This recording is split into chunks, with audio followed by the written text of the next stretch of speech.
In December 2009, Domino's Pizza did something almost no company had ever done deliberately. It stood up in a national ad campaign and told customers correctly that its own pizza was bad. Since that decision, Domino's stock has returned more than 7,700%. For one stretch, it was the second best performing stock in the entire market, ahead of Amazon, ahead of Apple. This isn't just a story about honesty winning people over, though it did. It's a story about what honesty needs sitting next to it before it actually works, and about what happens even to a genuinely great turnaround once enough time goes by. Last place by every measure. By 2008, Domino's Pizza was, by almost any outside measurement, the worst option in its own category. One industry survey ranked it behind Pizza Hut, behind Papa John's, and behind frozen supermarket pizza. Internal focus groups. Domino's ran on itself came back brutal. The crust tasted like cardboard.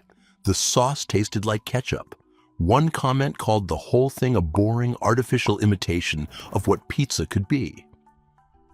Another reviewer, asked to compare it to something, said microwave pizza was better.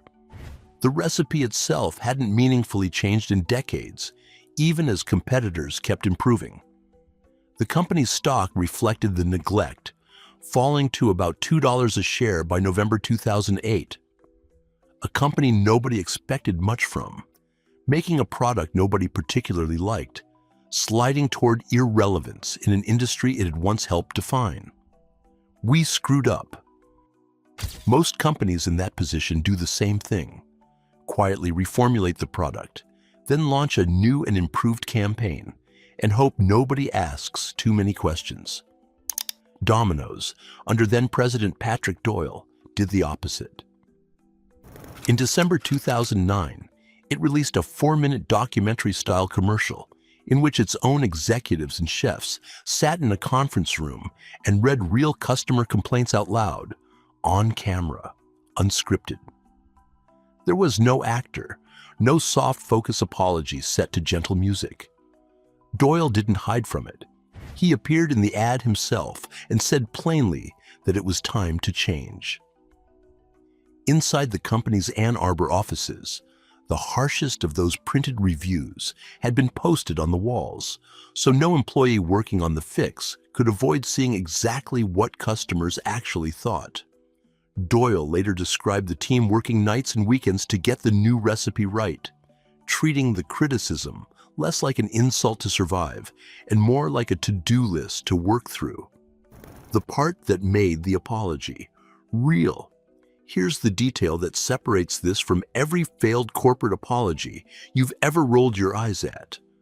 Domino's didn't just say sorry and hope goodwill carried them. The recipe overhaul happened at the same time as the apology, not after it. Chefs tested 10 different crusts and 15 different sauces before landing on a new formula. The new pizza launched the same week the documentary ad aired, so customers watching the apology could taste the fix immediately rather than being asked to trust a promise. That timing is the actual mechanism here, and it's easy to miss. An apology by itself is just marketing. A real product fix by itself is just an operational change nobody outside the company notices. Put both in front of the customer at the exact same moment, and the apology becomes proof instead of a promise. The bounce. The response was immediate. In the first quarter of 2010, Domino's same-store sales in the U.S. jumped 14.3%. At the time, one of the largest quarterly gains any major fast food chain had ever posted. The stock rose about 130% over the course of that single year. Doyle was named CEO in 2010, and by year's end, the company had crossed nearly $7 billion in total sales, with same-store sales up almost 10% for the full year. The quiet second transformation. Here's where the popular version of this story usually stops, and where the real story keeps going. The apology explains 2010. It doesn't explain the entire decade that followed, during which Domino's kept climbing to become one of the best-performing stocks on the entire market. Adjusted earnings per share rising from under $1 to nearly $10 a share within 10 years. What actually drove that second longer wave wasn't the apology. It was that Domino's quietly turned itself into a technology company that happened to sell pizza. It built a real-time order tracker customers could watch on their phones, showing the exact moment their pizza went in the oven and left for delivery. It built ordering tools that worked through texting, smart speakers, even social media, so placing an order took seconds instead of a phone call. Today, the company invests over $200 million a year in its own technology infrastructure, a bigger and steadier commitment than most restaurant chains ever make. The Honesty campaign got people to give Domino's a second look in 2010. The technology is what kept them ordering, without friction, for the decade after. Even this has a shelf life. It would be a tidy ending to say Domino's fixed itself forever. The real current picture is more honest than that.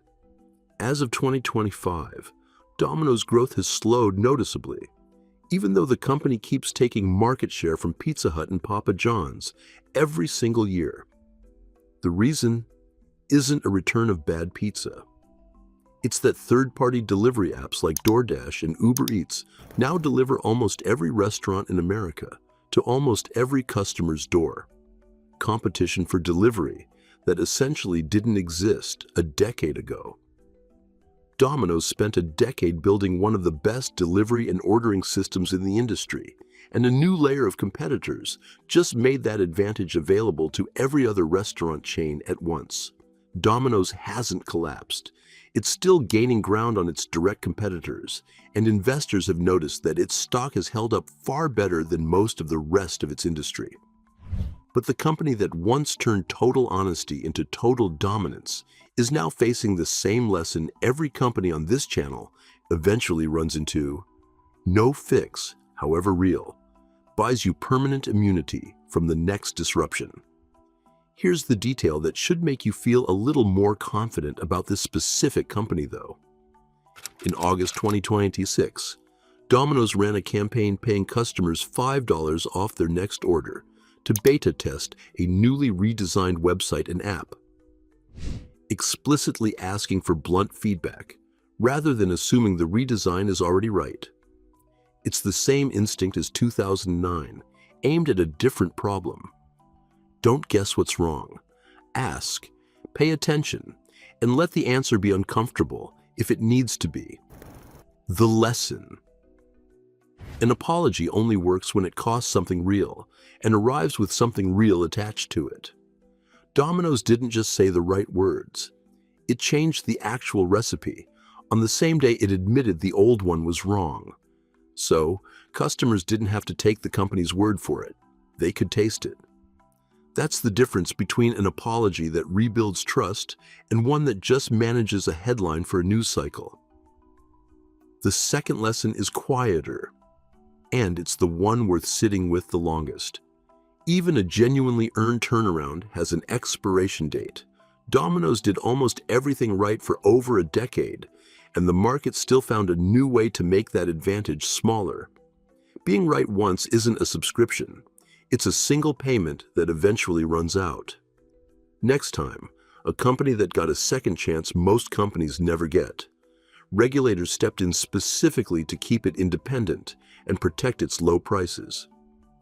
And it still couldn't survive on its own.